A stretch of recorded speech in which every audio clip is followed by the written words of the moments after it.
Hola,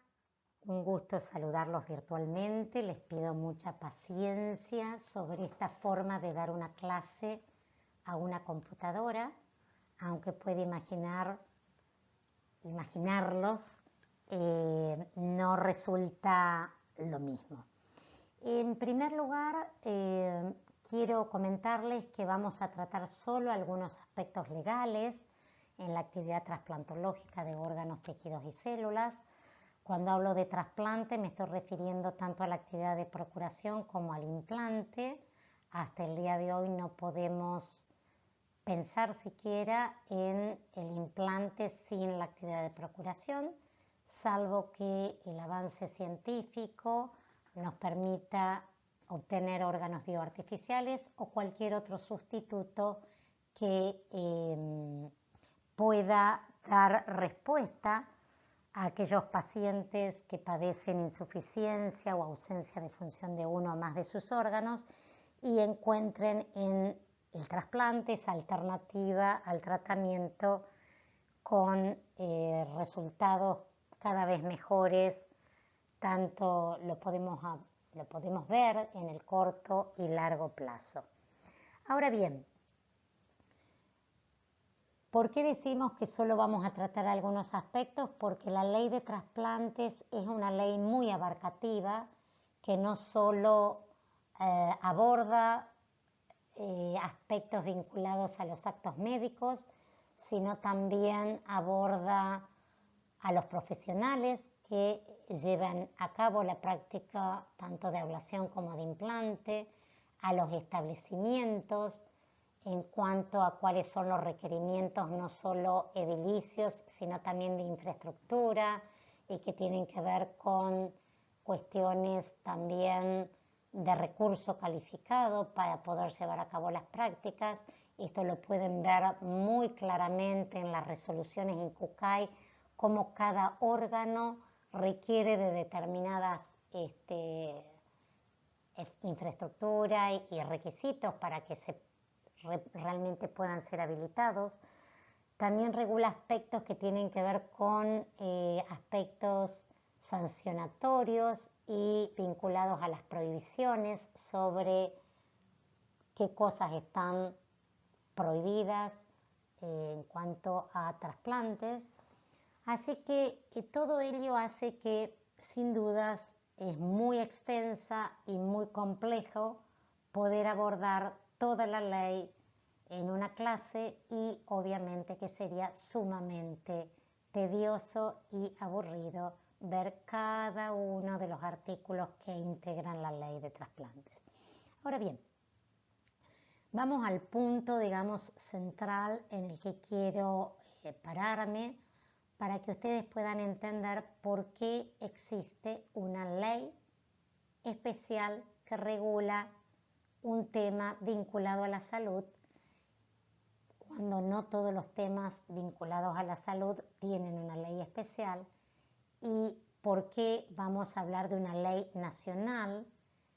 y no solo de leyes provinciales, cuando el tema salud, de acuerdo a la organización de nuestro Estado de Derecho basado en un sistema federal, la salud no es una de las materias que las provincias hayan delegado de manera expresa en la nación. Sin embargo, el legislador entendió que, dadas las cuestiones que están en juego y que convergen en el trasplante de órganos, como lo son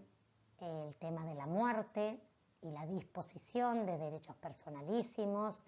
y la distribución de órganos o de recursos escasos que a su vez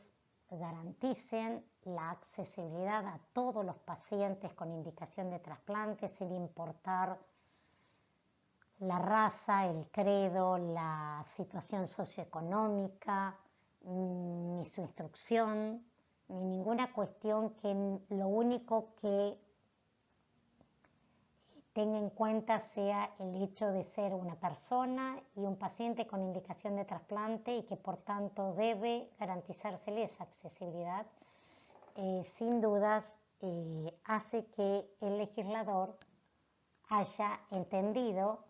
que debía existir una ley nacional, pues se iba a basar en un sistema integrado, central y coordinado por parte de una autoridad central única, que ya vamos a ver quién es, conjuntamente con el resto de las provincias, para que todos estos temitas que hemos mencionado hacia vuelo de pájaros se vean salvaguardados. Al ser una ley nacional donde el legislador va a prever determinadas cuestiones, tiene que ver con garantizar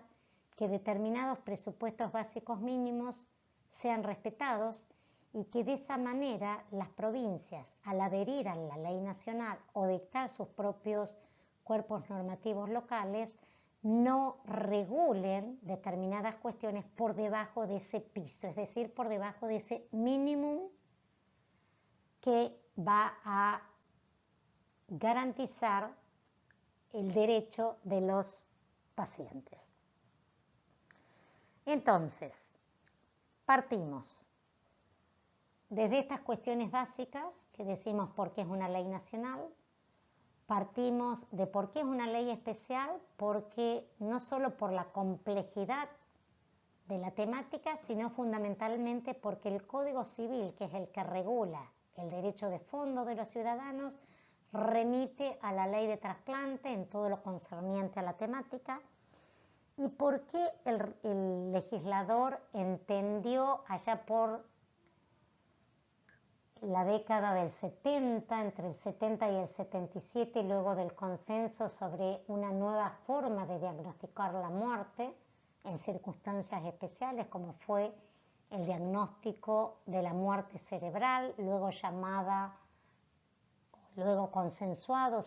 bajo criterios neurológicos, entendió que debía generar un marco de legitimación legal para que el equipo de salud, motivado por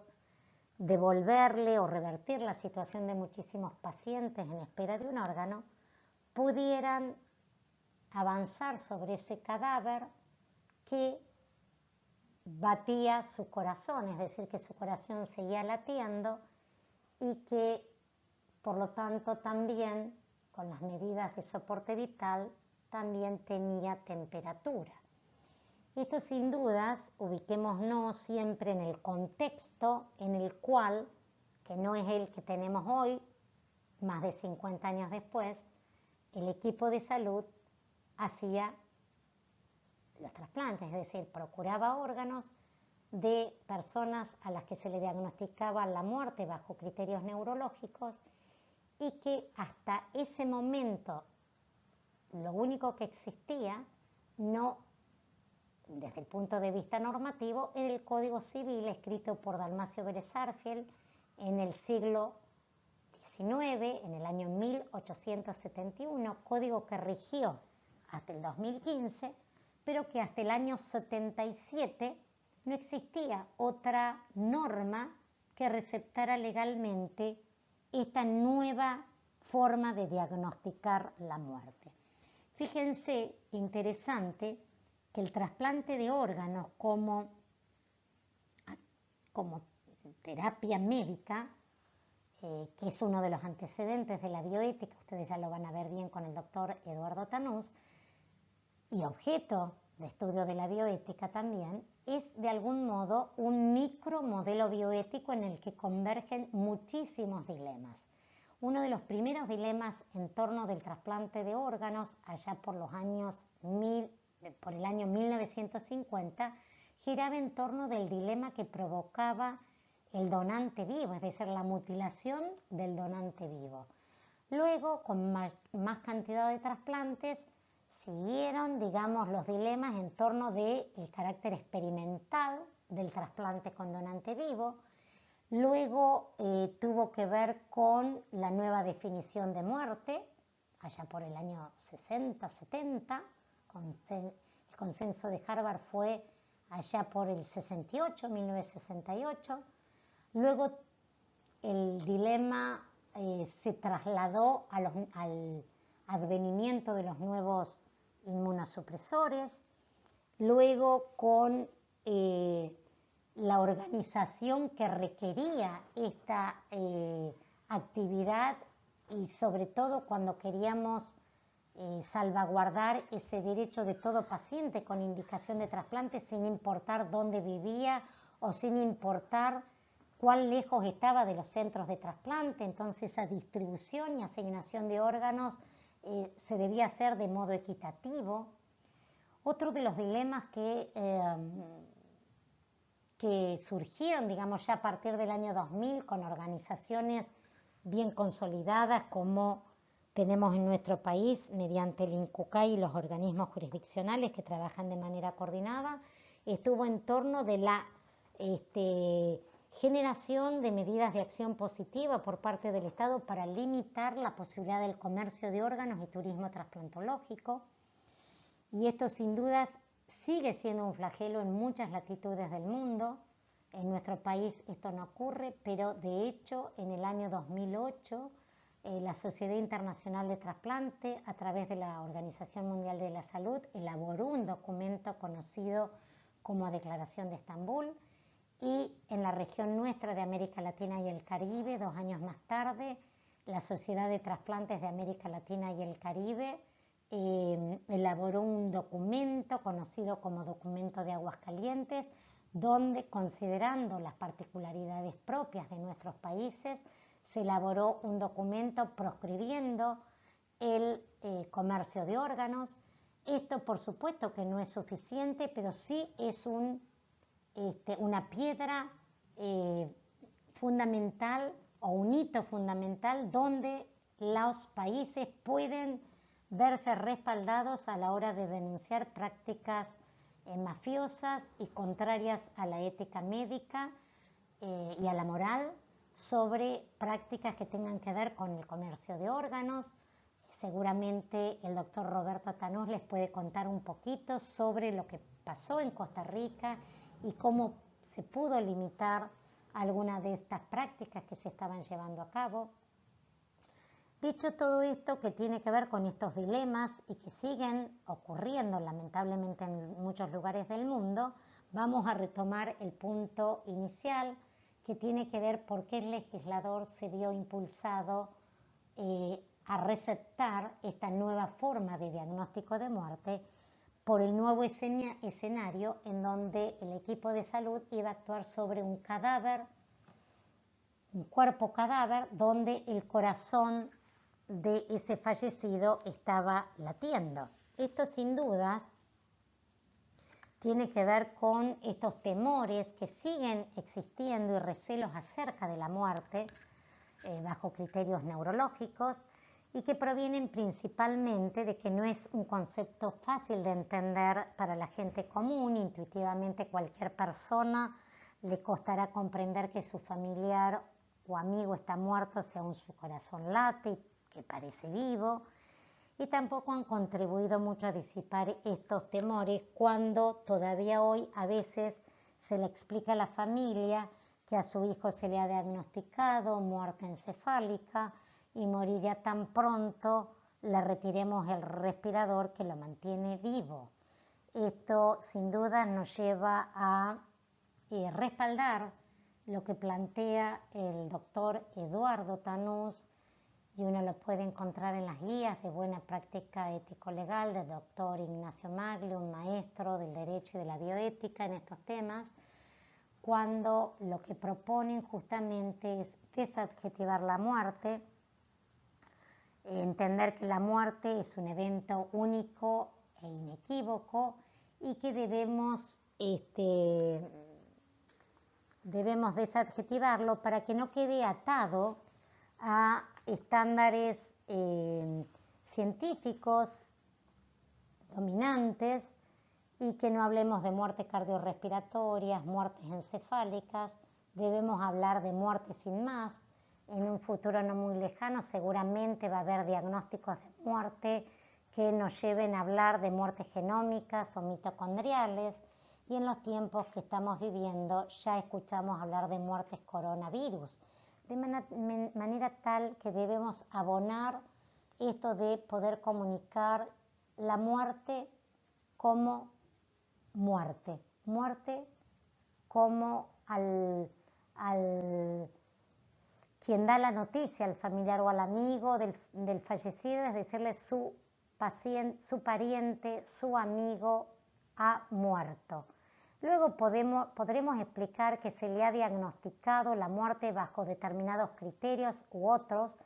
pero debemos comunicar la muerte. Se le ha diagnosticado la muerte. Justamente esto es lo que le puede dar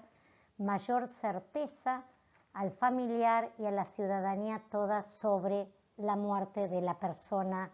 querida que acaba de fallecer. En el caso de este marco de legitimación que dio en sus comienzos el legislador allá por el año 77 en la primera ley de trasplantes, tiene que ver con esta habilitación legal para que el equipo de salud actuar en su momento y siga actuando sin que nadie le pueda reclamar que ese cadáver en el cual va a operar lo esté haciendo sobre un cadáver que no sea tal. Entonces, ese diagnóstico cierto y comunicado de esa manera va a permitir que el equipo de salud actúe sobre ese cadáver, sea para ablacionar los órganos y tejidos para implante o para investigación,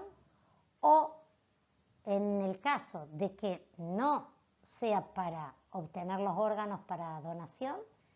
sin más para retirarle el soporte vital. No hacerlo supone una futilidad médica, supone un engaño al familiar de que su familiar está muerto pero no está del todo muerto, es decir, esta comunicación errónea y confusa que se hace, y además supone una mala praxis médica porque se está afectando recursos en salud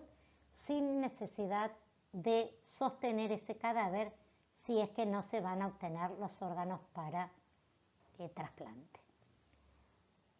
Dicho todo esto, veamos un poquito cuáles son los antecedentes legislativos. Los primeros antecedentes se encuentran en la creación de bancos, como pueden ver en el año 1951, de córneas y vasos. El primer trasplante de córnea se hizo en 1928 y la creación del banco es prácticamente 23 años después. Pueden ver con esto cómo las leyes o las cuestiones normativas siempre lleva mucho más tiempo para su creación o su normatización. En el año 58 se crea el primer banco de tejidos. En el 77 se dicta la primera ley que va a receptar esa primera definición dada por el cese total e irreversible de las funciones cerebrales. Se le va a agregar la asistencia mecánica 10 años después. En el año 90 se crea el Instituto Nacional Central Único de Coordinación de Ablación e Implante, tal cual lo conocemos hoy. Hasta el 90 lo que existía era el CUCAI, que era justamente el organismo que organizaba y fiscalizaba toda la actividad de ablación e implante. La creación del Instituto Nacional tiene su importancia porque ya se lo dota de una personería jurídica, de recursos, de presupuesto, y eso hace también que se cree el Fondo Nacional de Trasplantes, que tiene su importancia porque a través de este fondo el INCUCAI, conjuntamente con los organismos jurisdiccionales, van a determinar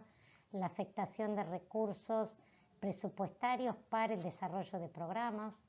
y del entrenamiento de profesionales para afectar a la actividad. En el año 93 se dicta la ley 24.193, que fue señera en el mundo porque fue una ley sumamente integral y completa. En esta ley estaba previsto el consentimiento presunto, pero sujeto a dos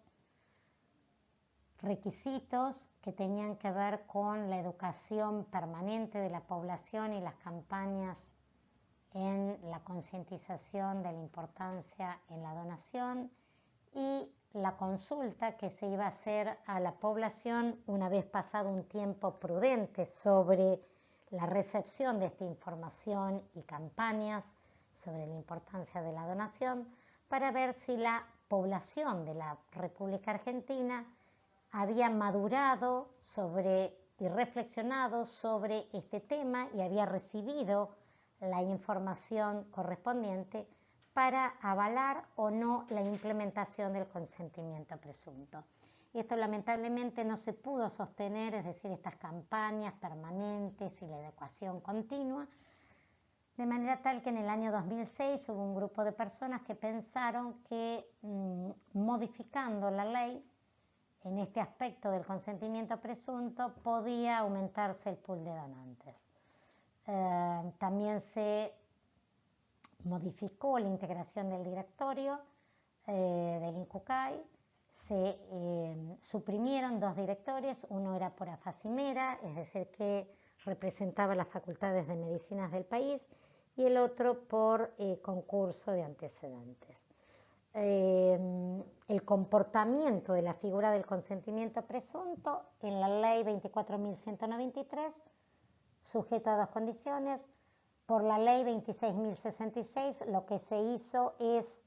dejar la consulta del último testimonio de voluntad del fallecido en un orden decreciente a los familiares, previstos en un artículo 21 de la ley, y si bien la familia no autorizaba, pero sí era la voz en esa declaración jurada de cuál había sido la última voluntad del fallecido. En el año 2018, la figura del consentimiento presunto atenuado pasa a ser un consentimiento presunto riguroso, se deroga la ley anterior y rige la ley 27.447. Ustedes pueden recordar seguramente cómo adquirió estado público en todos los medios de comunicación la sanción y promulgación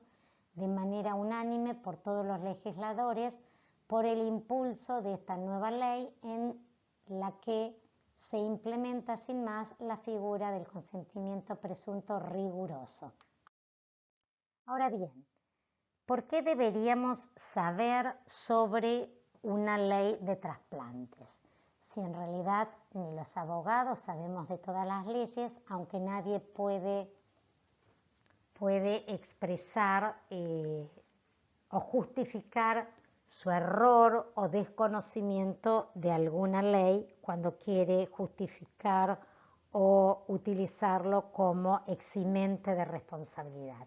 En la ley de trasplantes, necesariamente, disculpen el corte, pero quería tomar alguna bebida. Como ciudadano debemos conocer el alcance de este precepto de la ley de trasplantes porque hace al derecho de poder ejercer voluntariamente mi decisión respecto de la donación. Es decir, respecto a si quiero ser donante o si no quiero serlo. Sobre todo cuando hoy tenemos un precepto riguroso que el Estado presume que si un ciudadano no se ha manifestado de manera expresa y negativa por la donación de órganos, será considerado donante y posiblemente si esa persona desconoce el alcance de este precepto, no hubiera dejado de hacer algún trámite si realmente su voluntad era la de no ser donante. Como miembro del equipo de salud, primero porque forma parte de los objetivos institucionales hoy en cualquier establecimiento donde haya prácticas trasplantológicas, forma parte el aspirar a aumentar el pool de donantes, es decir, es uno de los objetivos institucionales detectar potenciales donantes. Segundo, porque sin duda los donantes, sobre todo aquellos diagnosticados con muerte bajo criterios neurológicos, se dan en las unidades de terapia intensiva. Por lo tanto, las terapias intensivas son generadoras naturalmente de donantes de órganos. Tercero, porque los tejidos los obtenemos fundamentalmente en los servicios de internación, porque generalmente la parada cardiorrespiratoria se da en los servicios de internación. Y finalmente porque la ley ha incorporado servicios de procuración y también ha incorporado como una materia obligatoria el capacitar al equipo de salud y ejercitarlos y entrenarlos en la comunicación que tiene que ver no solo cómo comunicamos la muerte, sino cómo comunicamos también todo lo que tiene que ver con la donación de órganos. Ahora bien, cuando hablamos de una ley, claramente estamos, en primer lugar, tenemos que ver sobre qué versa la ley, pero también en qué ámbito se aplica una ley. Si estamos abordando la ley nacional, por lo que dijimos en un comienzo, claramente aplica a todo el ámbito de la República Argentina,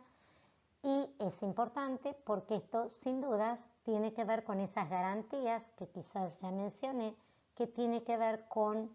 la accesibilidad garantizada para cualquier paciente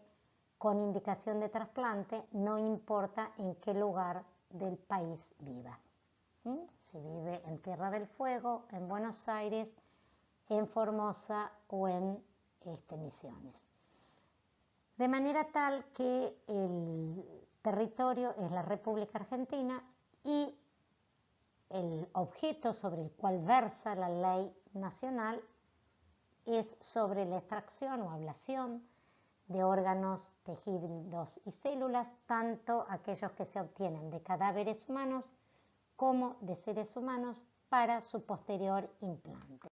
¿Qué materias quedan excluidas de la ley de trasplante? Los tejidos y células naturalmente renovables o separables del cuerpo. También queda excluida la sangre y sus hemocomponentes para fines transfusionales, tiene su propia ley, la ley de sangre. También está excluido las células y tejidos germinativos para fines de reproducción humana asistida. Y también quedan excluidas las células que se utilicen en investigación básica. La ley actual incorpora de manera escrita en la ley los principios. Estos principios siempre han sido la base fundamental en las leyes anteriores, que están vinculados al respeto por la dignidad en esa dimensión kantiana, entendida como que cualquier ser humano, por el solo hecho de ser persona, merece ser respetada, debe ser considerada un fin en sí misma y nunca puede ser tratada como un PMO, es decir, no puede tener un precio ni ser utilizada como medio u objeto. Por lo tanto, no puede ser materia de contrato, porque pertenece justamente esa dignidad al campo de esos derechos personalísimos, donde la característica fundamental es la extrapatrimonialidad. Autonomía entendida como el gobierno de uno mismo, es decir, el poder dictar mis propias normas, autopropio, nomonormas, y tiene que ver justamente con el ejercicio libre y voluntario para poder decidir sobre mi propio cuerpo en función de lo que se me está proponiendo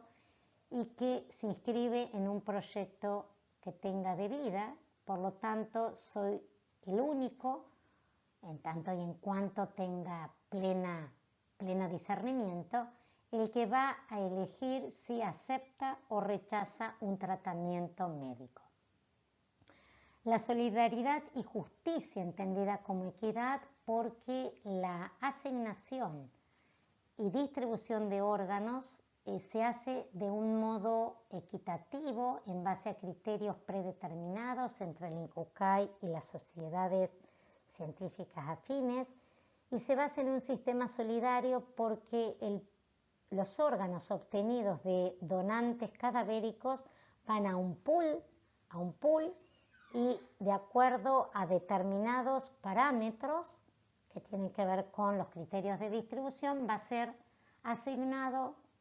y distribuido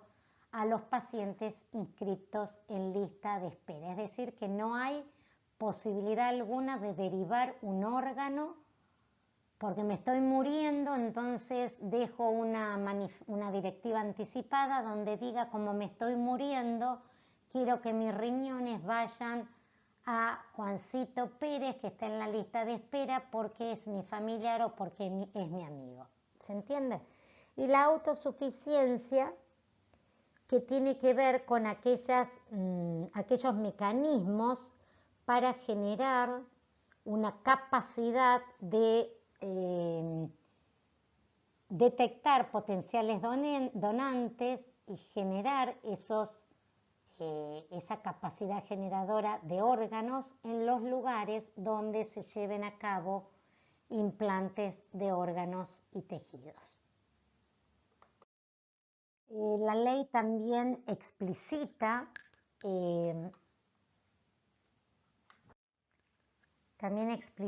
decía, los derechos de los donantes y receptores.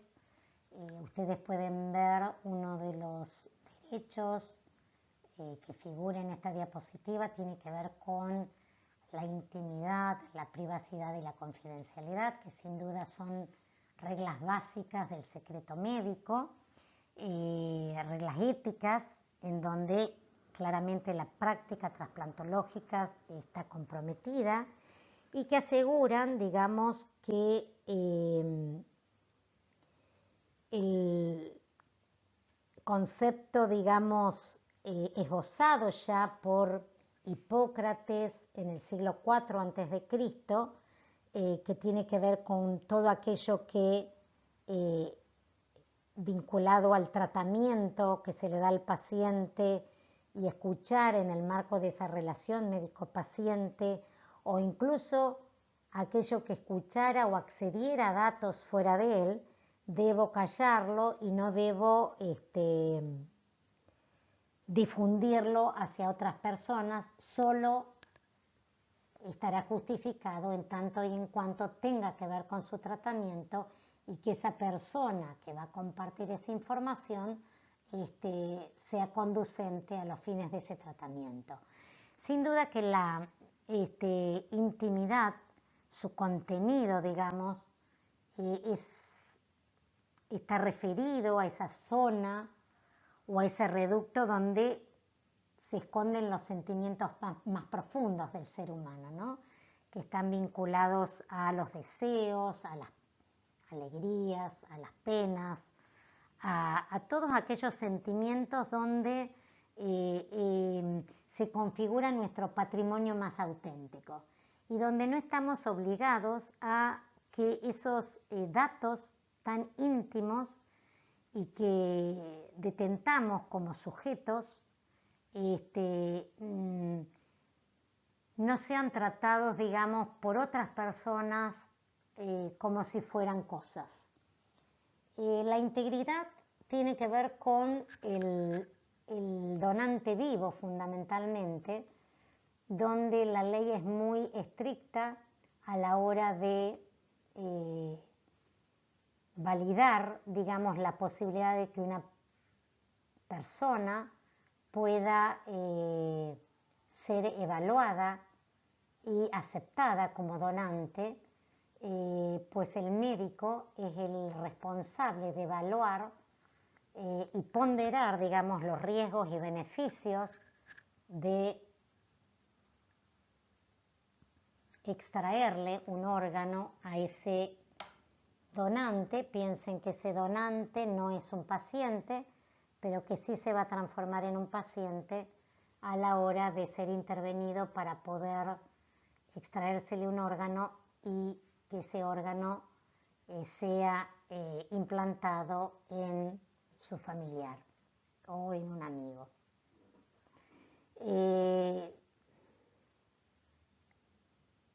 Información, esto está atado a la regla del consentimiento informado, como una regla que deviene del principio de autonomía y que claramente tiene que ver con ese proceso dialógico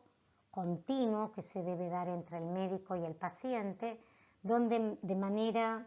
veraz, oportuna, en un lenguaje coloquial, de acuerdo al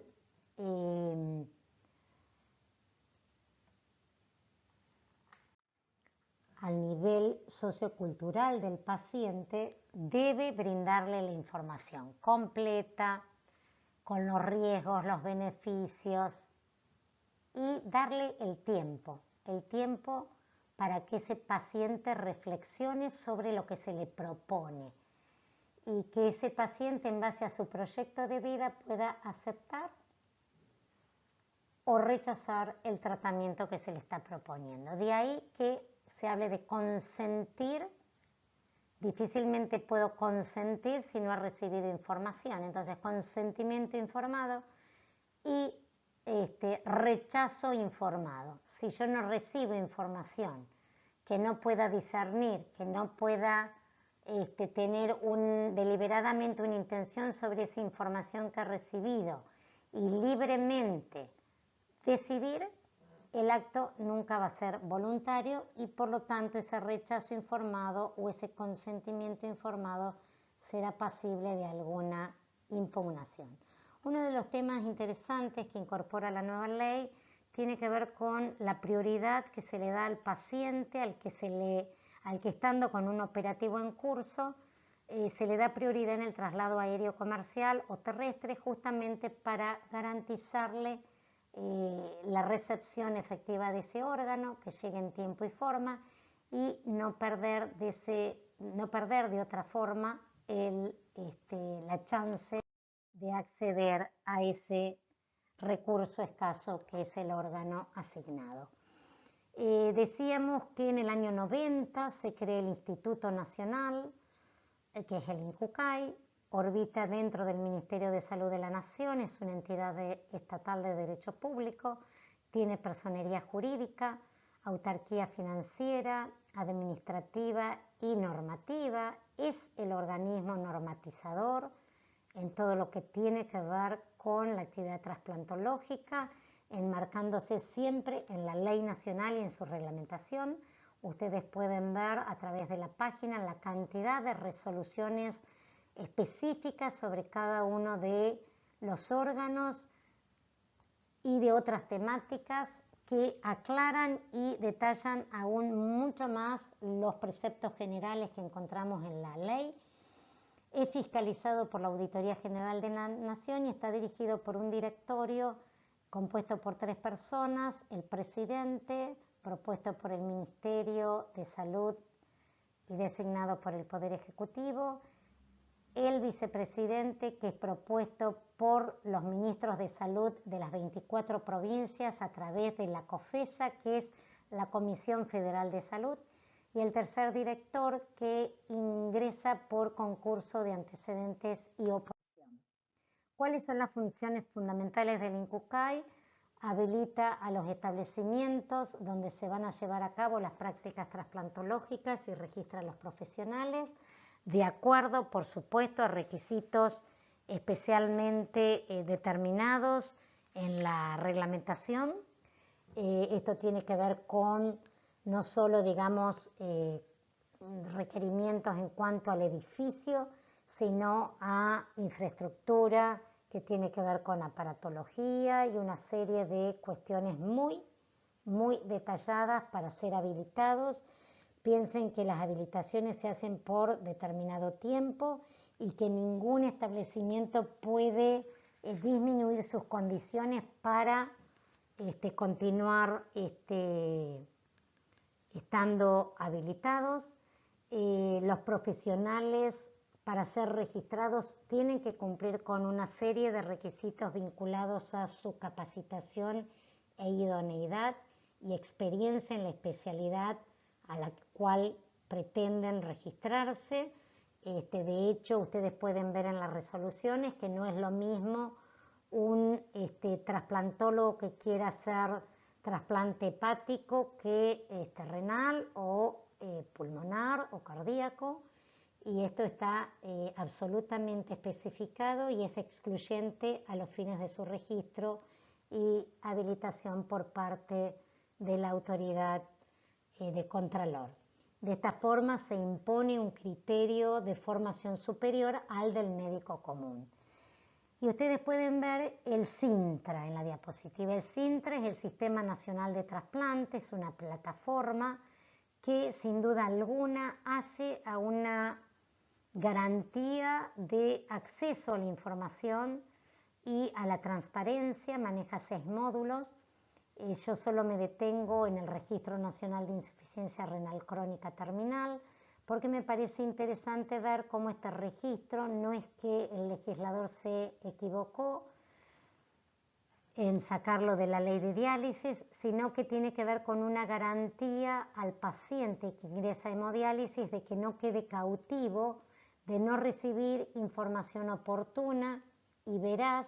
respecto a la posibilidad de recibir un trasplante, siempre y cuando sea un paciente con indicación de trasplante. No todo paciente que ingresa a hemodiálisis crónica terminal, por supuesto, es pasible de recibir un trasplante. Esto impone la obligación a los directores de los centros de diálisis de incorporar y avisar al organismo jurisdiccional de los pacientes que ingresan a hemodiálisis y además de inscribir en tiempo y forma a aquel paciente que ha recibido, por supuesto, también en tiempo y forma la información y acepta la inscripción en lista de espera. También tenemos casos de pacientes con indicación de trasplante que no han querido inscribirse en lista de espera y prefieren continuar con la hemodiálisis. Esto permite también a los organismos jurisdiccionales, conjuntamente con el INCUCAI, en verificar a través de alguna entrevista a ver si realmente este paciente ha recibido adecuadamente la información, si la ha comprendido y a pesar de haber recibido toda esa información ha elegido libremente rechazar la inscripción en lista de espera. El INCUCAI tiene entre sus funciones también elaborar, como ya lo dije anteriormente, elaborar y determinar los criterios de distribución y asignación conjuntamente con las sociedades científicas afines, que son la Sociedad Argentina de Trasplante, la Sociedad de Terapia Intensiva, la Sociedad de Inmunología, la Sociedad de Infectología, es decir, sociedades que tienen algo que decir desde el punto de vista científico para determinar esos criterios que, al estar determinados previamente, hacen a la transparencia y a la no discrecionalidad a la hora de la asignación y distribución de órganos que se hace de manera rigurosa. Por lo tanto, el INCUCAI, conjuntamente con los organismos jurisdiccionales, son los que van a garantizar que efectivamente los derechos de los pacientes en lista de espera y los trasplantados sean respetados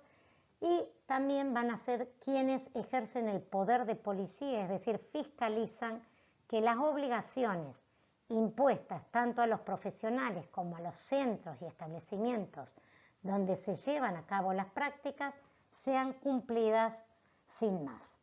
Pues de no cumplirse, por supuesto, hay un capítulo especial de sanciones sobre el incumplimiento de esas obligaciones.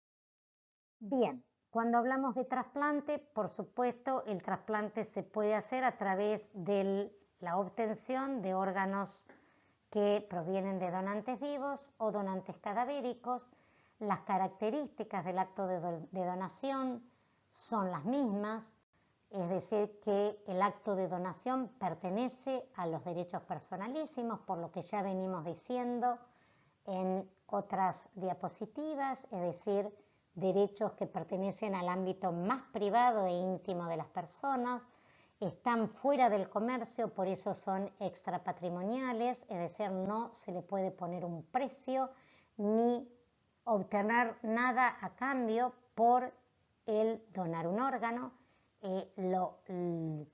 Lo único que se obtiene a cambio es la satisfacción de haber ayudado al prójimo, de haber ejercido un acto altruista de ayuda y de satisfacción por esa ayuda que se está brindando al otro. Es esencialmente revocable porque la persona puede manifestarse tantas veces como lo crea necesario por el sí o por el no. Y esa revocabilidad no le va a traer aparejada ninguna consecuencia perjudicial hacia su persona ni hacia sus familiares. Respecto al donante vivo, la ley es sumamente restrictiva, implementa un sistema restrictivo, siempre ha sido así en todas las leyes, que tienen que ver con la capacidad, la mayoría de edad y el vínculo de parentesco que debe existir entre el receptor y el donante. La capacidad entendida como la posibilidad de ejercer un acto voluntario. El acto voluntario, para ser considerado válido desde el derecho, debe haber sido ejercido con intención, con libertad y con discernimiento. Si alguno de estos tres elementos se ve afectado por coacción indebida, va a ser, no solo por coacción indebida, por cualquier otro factor, va a ser considerado un acto nulo, es decir, no va a ser válido. Mayor de edad, 18 años o más, y el vínculo de parentesco debe ser consanguíneo o por adopción hasta el 4º grado, debe ser su cónyuge o conviviente. Por supuesto, cuando pensamos en reglas, en el derecho siempre hay excepciones. Hay dos excepciones o dos supuestos donde se dan estas excepciones de que no existe el vínculo de parentesco y ya lo vamos a ver más adelante. No me quiero olvidar de comentarles que previo a estos requisitos que mencioné, capacidad, mayoría de edad y vínculo de parentesco, la ley establece que no debe causarse un perjuicio en la salud del donante, un grave perjuicio, y que la salud del receptor, las perspectivas de éxito en la salud del receptor sean lo suficientemente apreciables. Es decir, no se puede desvestir a un santo para vestir a otro, y el no causar un grave perjuicio en la salud del donante, sin duda que es un prerequisito que pertenece a la ética hipocrática y que está dado por el primum non nocere, es decir, el primero no dañar. Por lo tanto, el médico, al evaluar al donante vivo, debe ponderar razonablemente los riesgos y los beneficios en la salud de este donante para que justamente no estemos lamentando daños mayores. Uno de los supuestos que es la excepción a la regla del sistema restrictivo está dado en el supuesto de médula ósea cuando tienen 18 años o más. Ahí ya no importa ningún parentesco ni ninguna, digamos, relación con el receptor. Cualquier persona con 18 años y que tenga capacidad puede donar médula ósea. El otro supuesto se da en aquellos casos donde, no habiendo parentesco, vincule al receptor un afecto profundo de querer ayudarlo. Es decir, es un acto altruista de querer ayudar al otro sin tener ninguna relación consanguínea o por adopción, o no es el cónyuge o no es el conviviente. Sin embargo, quiere ayudar a esa persona. Para esto, la ley, tanto la actual como las anteriores, prevé el procedimiento judicial especial, que es un proceso muy breve porque los plazos son muy acotados, justamente por las cuestiones que están en juego, donde el juez, valiéndose de todas las pruebas que están a su alcance, va a determinar y va a verificar que este donante, que no tiene ninguno de estos otros requisitos sobre los que plantea el sistema al cual nos referimos, realmente lo mueva un espíritu de ayuda desinteresada. Desinteresada es decir que no va a recibir ningún pago por ello, ni ningún bien mueble o inmueble o promesas de que va a recibir determinado reconocimiento por el solo hecho de que él sea el donante de ese órgano. Esto, aunque ustedes no crean, muchas veces hemos tenido casos donde el juez, valiéndose de todas esas pericias, recuerden que el juez en nuestro Estado federal y republicano es la autoridad jurisdiccional máxima de la República Argentina en esta división de poderes y es el que tiene toda la potestad para pedir las pruebas que hagan falta para desestimar y verificar que no haya un móvil económico o interesado para que un donante vivo quiera donar, quedarse sin un riñón o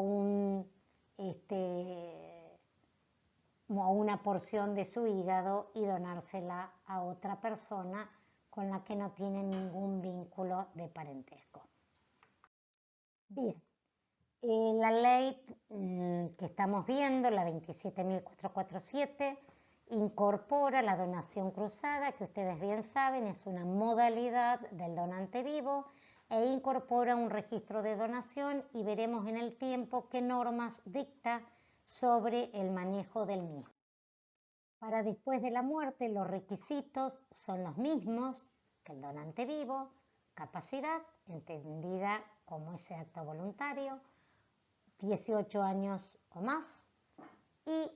lo que diga en vida, una vez que muera, va a ser considerado como un acto de disposición de última voluntad. Es decir, que si yo en vida me manifiesto a través de los canales habilitados que no quiero ser donante de órganos, pues bien, ese acto de disposición es considerado el acto válido a la hora del diagnóstico de muerte de una persona. Obra igual que en lo que tiene que ver con disposiciones testamentarias. Por eso es un acto de disposición de última voluntad. Entonces, ¿cómo opera el consentimiento presunto cuando se diagnostica a una persona como muerta? Opera como rígido. ¿Qué quiere decir esto? Que el Estado presume que toda persona mayor de 18 años que no se haya manifestado de manera expresa, escrita, negativa por la donación es considerado donante. Entonces, cuando una persona en vida quiere manifestar su voluntad respecto a la donación, puede hacerlo de manera negativa, de manera afirmativa. Cuando lo hace de manera afirmativa, puede especificar qué órganos quiere donar y qué órganos no. Y también puede especificar la finalidad de su voluntad afirmativa,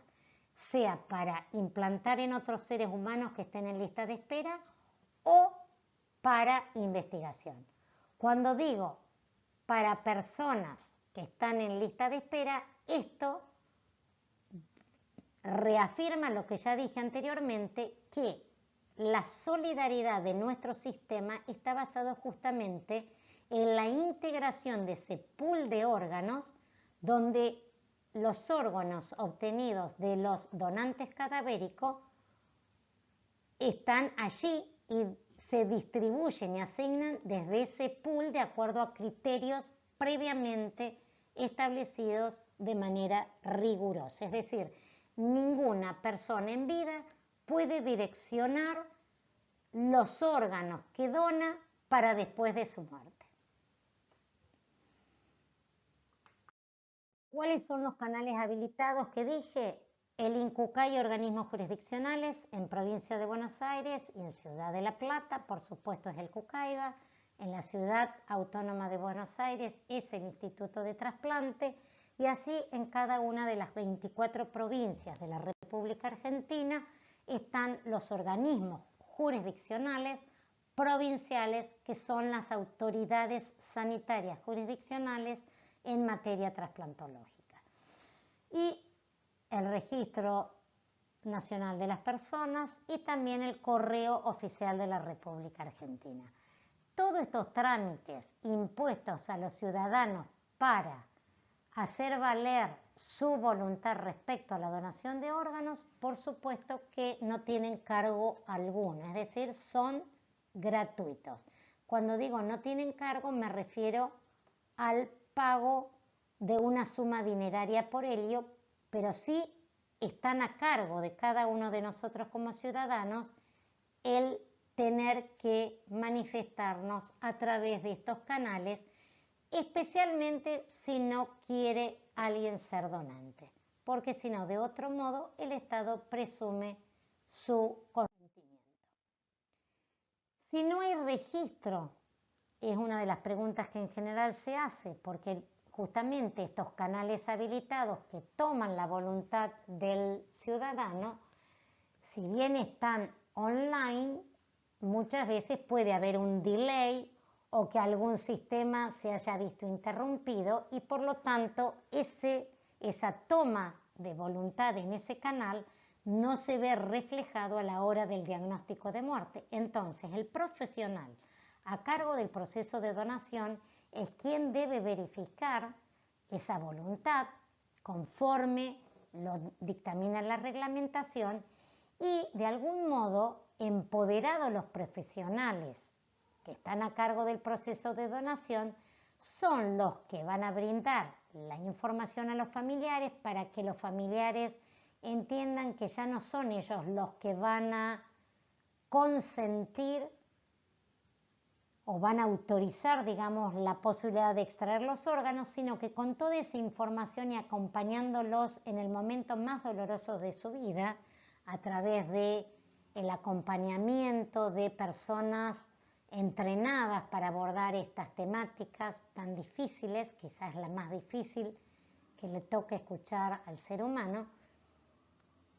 le explican el alcance, le explican que están verificando los registros para obtener la información respecto a ver qué decía el familiar de la donación de órganos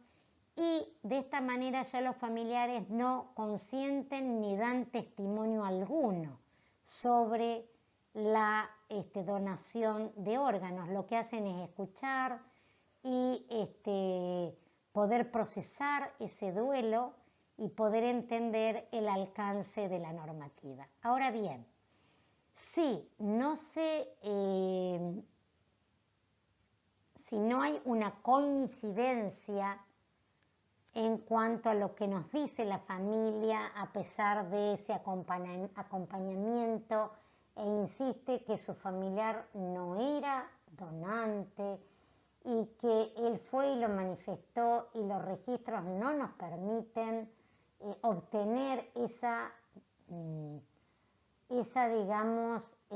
certeza sobre lo que nos están manifestando,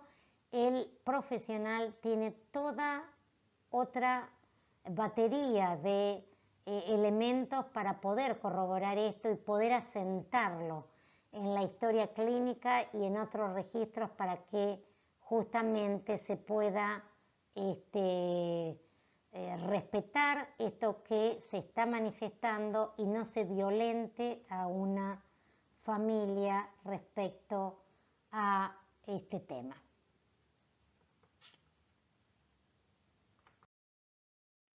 ¿Qué pasa con los menores? Los menores obviamente no tienen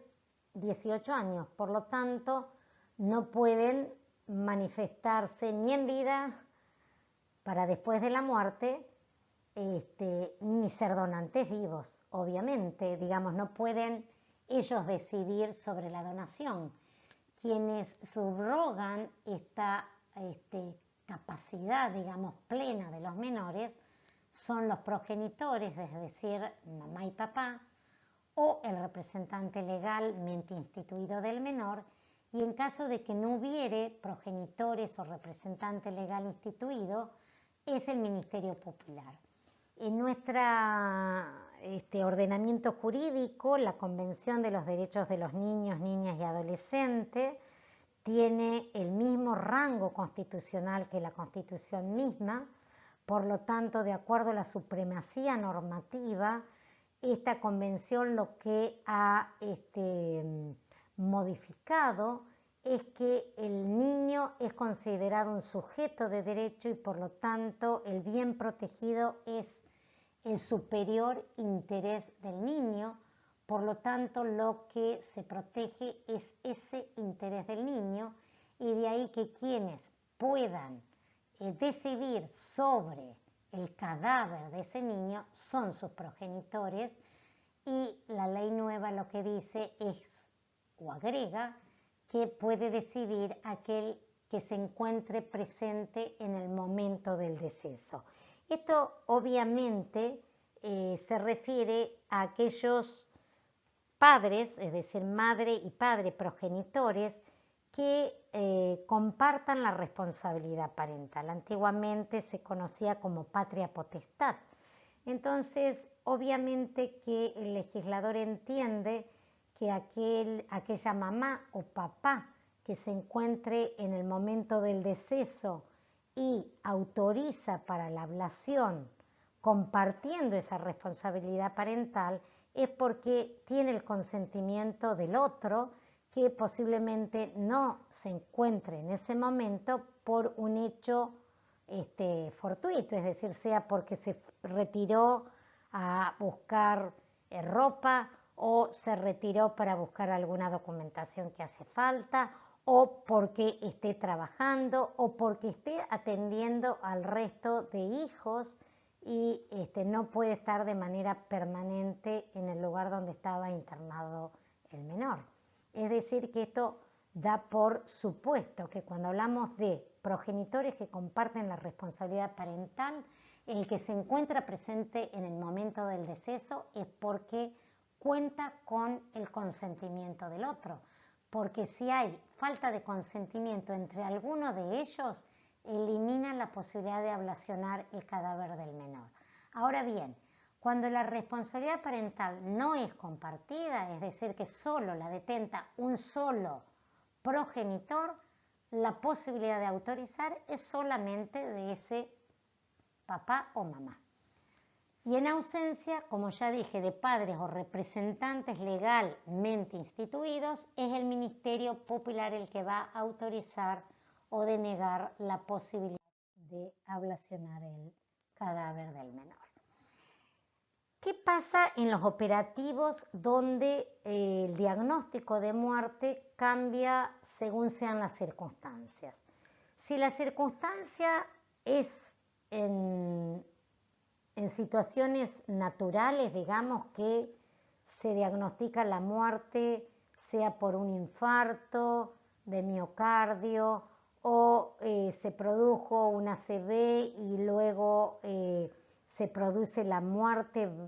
bajo el diagnóstico de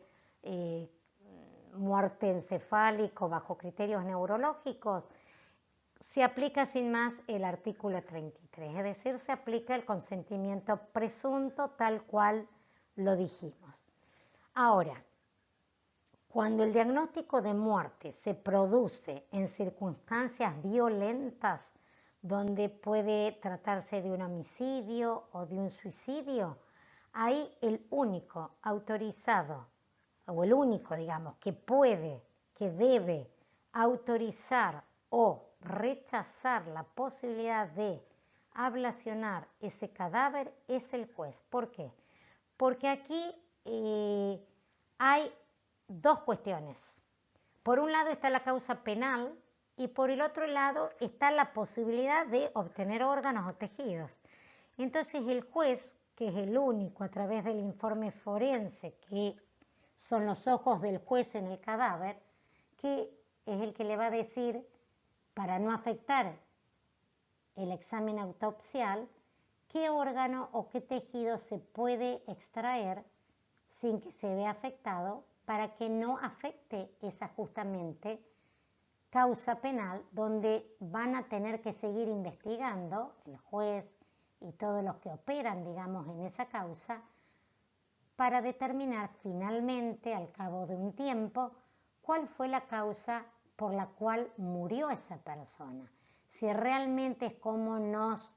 informaban los familiares de que se cayó de la escalera, si realmente un menor que muere en circunstancias violentas es porque se cayó de la cunita o es que realmente se trató de un maltrato familiar y terminó no teniendo signos vitales y murió. Es decir, aquel juez es el responsable jurisdiccional de que a través de ese informe del forense no se afecten pruebas fundamentales para poder determinar la responsabilidad de personas en estas circunstancias que puede finalmente concluir en que se trató de un homicidio y quiénes son los responsables penales y que deberán cumplir con una condena y una pena por esto, o se trató de un suicidio o se trató realmente de un accidente. Entonces, cuando estamos frente a un diagnóstico en circunstancias violentas, claramente es el juez. Ahora, si estamos en un diagnóstico de muerte en circunstancias violentas y nos aparece en alguno de estos canales habilitados un registro expreso, negativo, escrito, de que esta persona que muere en circunstancias violentas no quiso ser donante, no es que el juez suple la voluntad negativa del donante. ¿Se entiende bien lo que significa la autorización del juez? El juez autoriza o deniega en función de lo que no puede ser afectado, digamos, para el examen autopsial y con lo que tiene que ver con la preservación de la causa penal. Pero no es que el juez da vuelta una negativa en afirmativa. Si el fallecido se manifestó por la negativa expresa, esto debe ser respetado absolutamente. ¿Qué obligaciones pesan sobre los jefes y sobre los organismos jurisdiccionales? Esto tiene que ver con también la trazabilidad de los órganos y tiene que ver con mecanismos de acción positiva por parte del Estado a través de las normas para impedir el comercio de órganos.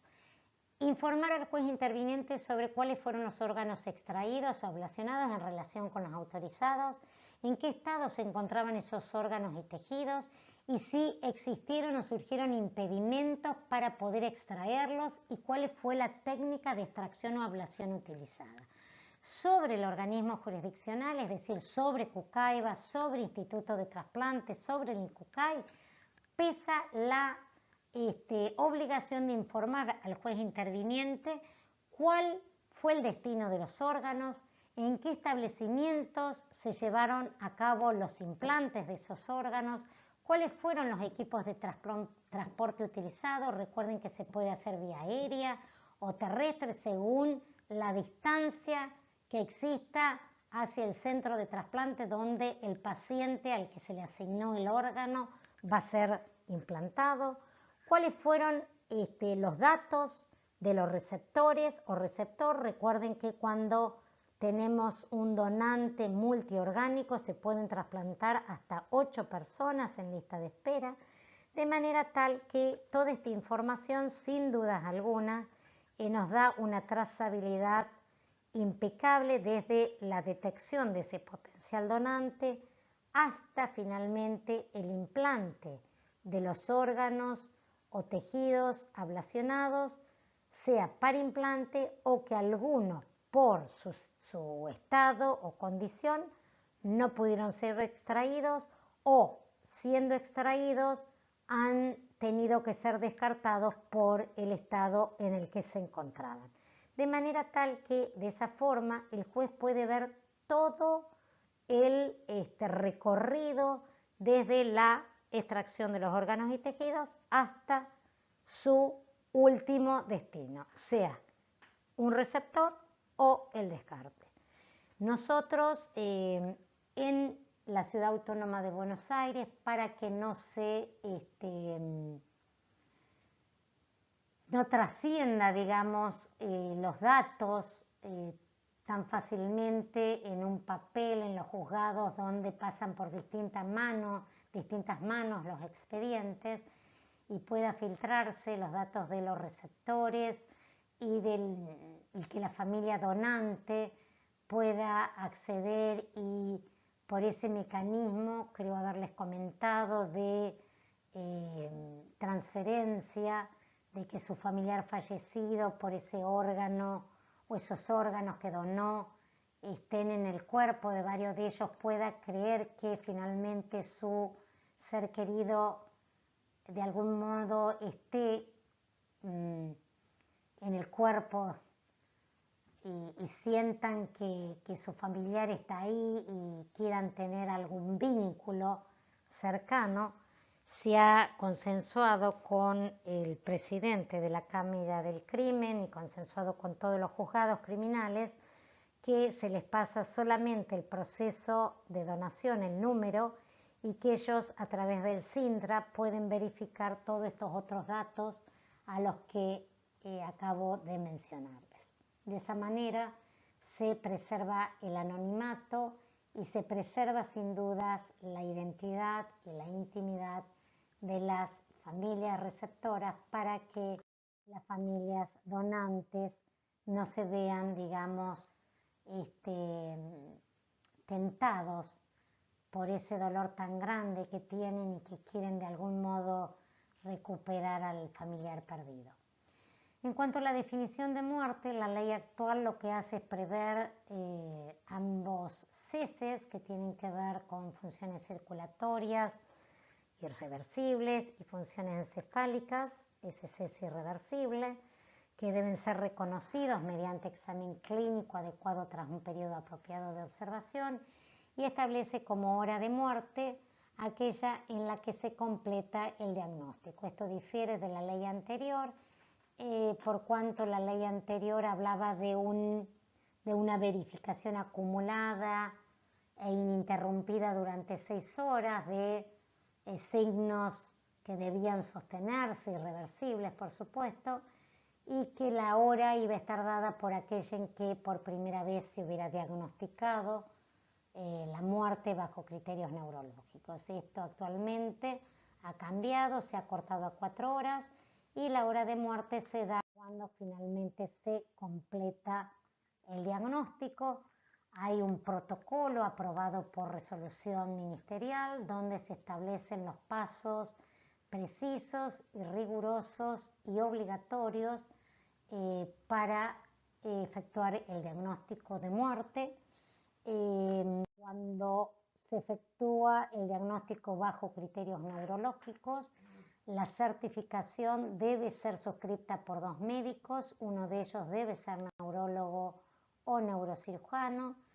Ninguno debe integrar el equipo que realice extracciones o implantes de órganos. Esto es positivo y tiene que ver con una garantía de transparencia y que evita el conflicto de interés en cabeza de un mismo médico que diagnostique y que a su vez tenga un paciente en lista de espera y que pueda verse obnubilado o afectado en su rigor a la hora de diagnosticar la muerte, y pueda apurar alguno de los pasos o procedimientos establecidos médicamente y normativamente para efectuar ese diagnóstico certero y riguroso de muerte. La hora del fallecimiento, ya dijimos, es aquella en que se completó el diagnóstico. La ley también impone, sobre todo médico que certifique el fallecimiento de una persona, la obligación de iniciar el proceso de donación. De no hacerlo, le impone una multa e inhabilitación y sin dudas le obliga a que inicie este proceso de donación como parte de un acto médico. Es decir, es buena praxis médica frente al diagnóstico de muerte iniciar el proceso de donación. Ya no como visualizar al paciente que diagnosticado de muerte ya no puedo hacer nada, sino todo lo contrario, como eso que sí puedo seguir haciendo al tratar ese cadáver, sostener ese cadáver de manera adecuada para que pueda ser útil como fuente de órganos para pacientes que están en lista de espera. Es decir, que forma parte del acto médico, de la buena praxis médica. La ley establece respecto de los medios de comunicación que el INCUCAI será el que debe elaborar las recomendaciones a los medios de comunicación sobre cómo abordar de manera responsable todas las noticias vinculadas a donación y trasplante y prohíbe la publicación y la publicidad de pedido de órganos y tejidos para personas determinadas. Prohíbe también la publicidad engañosa sobre tratamientos terapéuticos que no cuenten con evidencia científica ni la debida autorización por parte de la autoridad competente. Esto es muy frecuente verlo sobre tratamientos engañosos con células madre. Ustedes saben que los únicos tratamientos probados y autorizados son aquellos que tienen que ver con la CPH y digamos que tienen que ver con trasplantes de médula ósea. Todo el resto están en etapas experimentales y que no ha habido en el mundo todavía evidencia y lamentablemente hay muchos pacientes en su desesperación o familias desesperadas por poder salvarles la vida o poder devolverles algo de salud a sus familiares, pagan muchísimo dinero y lo más triste es la expectativa de creer que van a poder recuperar esa salud a través de estos tratamientos terapéuticos que no cuentan con esa evidencia científica. Por supuesto que en esta prohibición de la publicidad de pedidos de órganos se encuentra la familia o el paciente que está esperando por un órgano, que pueden, por supuesto, hacerlo de manera pública, libre y voluntaria. También existe una ley que se conoce como Ley de Protección para Personas Trasplantadas, que no deja de ser también congruente con la ley de trasplantes y que tiene que ver con ciertos mecanismos que se han habilitado justamente para que el paciente en lista de espera o paciente trasplantado pueda de algún modo proteger no solo su salud, sino también ese recurso escaso que es el órgano en su cuerpo y que tiene que seguir siendo cuidado a través de controles periódicos y por la terapia inmunosupresora que debe recibir a lo largo de toda su vida. De manera tal que a través de esta ley de protección se ha habilitado la posibilidad de una credencial que es emitida por los organismos jurisdiccionales para que viaje de manera gratuita, no solo por razones médicas, sino también laborales o educacionales, y también la posibilidad de asignársele una pensión no contributiva a aquel paciente que espera por un trasplante, es decir, en lista de espera, o trasplantado que se encuentra desempleado. Para finalizar, les muestro en esta diapositiva los corolarios que algunos existen y que se defienden para mejorar la procuración de órganos y cada vez tener mejores y más trasplantes, que tienen que ver con acciones sanitarias sostenidas en el tiempo, es decir, no solo acciones sanitarias inmediatas, sino que se puedan sostener a lo largo del tiempo a través de políticas públicas, mediante una educación permanente en los niveles formales de los establecimientos educativos, no solo en el primario, secundario, sino también en las facultades de medicinas de todas las universidades, una campaña permanente sobre la concientización en la importancia de donar los órganos, la equidad entendida como lo que ya dijimos en ese sistema solidario donde los órganos son distribuidos de manera equitativa en base a criterios específicos y determinados, y también sobre la cobertura que tienen los pacientes con indicación de trasplante, que tienen una cobertura tanto en la evaluación pretrasplante, en el trasplante mismo y en el post-trasplante, con toda la medicación inmunosupresora y toda la cobertura al 100% sobre todos los estudios que se deban hacer, no solo por aquellos estudios vinculados directamente al trasplante, sino también respecto de otros estudios indicados por otros médicos que no solo, digamos, están directamente vinculados a su trasplante. Rendición de cuentas de todos los actores involucrados en el proceso donación-trasplante, y esto fundamentalmente me refiero a los funcionarios públicos,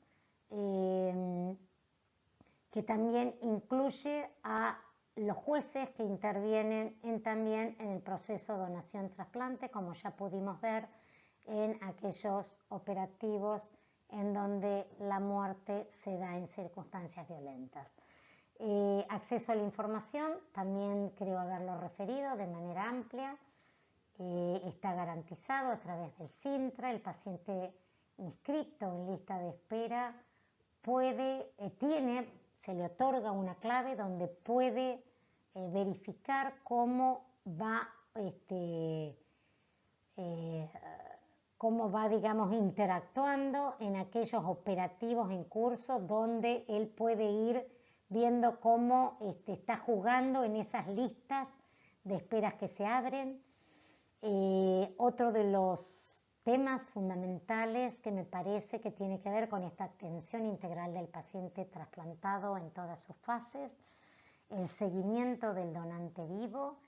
y el registro y habilitación de profesionales y establecimientos, porque sin duda alguna en la conjunción de todos estos corolarios creo que podemos seguir creciendo con más y mejores trasplantes, y podemos seguir de algún modo siendo ejemplo en el mundo, porque tenemos una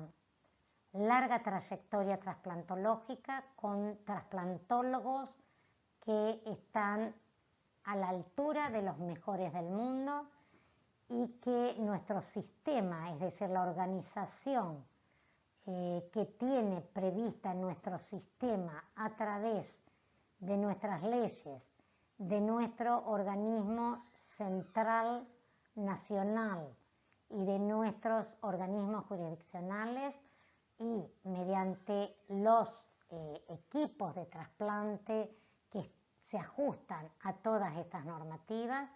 podemos decir que tenemos un sistema robusto, muy desarrollado, y que mediante cada una de estos temas podemos sin duda seguir creciendo y aumentar de manera adecuada nuestro pool de donantes para poder dar respuesta a una lista de espera cada vez más voluminosa. Gracias por la escucha atenta. perdón por la clase de esta manera que no estoy tan entrenada y quedo a disposición por todas las consultas que quieran hacerme llegar